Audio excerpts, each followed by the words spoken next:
Two Debrid services, two very different ideas, and after all the real Debrid problems lately, a lot of people are asking is Torbox the better choice now? Now, I tested both now to see what's really going on, and they both promise the same thing, the fast streaming, no buffering, and no waiting for downloads. Now, real Debrid has been popular for years. It's cheap, super fast, and works with almost every app like Streamio and Kodi, and when it works really well. Movies load fast, 4K streams play smoothly, and the cache library is huge. But lately, the legal pressure in Europe has caused problem now. Some cached content disappeared, some apps stopped working properly, and users started getting worried. Now that's where Torbox comes in. Torbox is newer, but it focuses more on privacy and stability.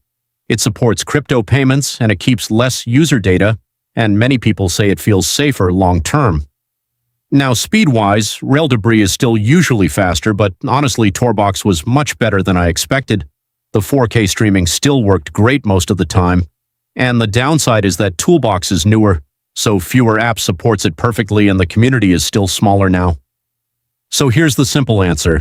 If you want the fastest speed and the best app supports, Real Debrid is still hard to beat. But if you care more about privacy and long-term safety, then Torbox is becoming a serious option. Now, honestly, a lot of users are now using both Real Debrid for speed and Torbox as a backup. Now, if this video helps you decide which one is better for you, please like and subscribe. And with that being said, thank you for watching, and we'll see you on the next one. Take care.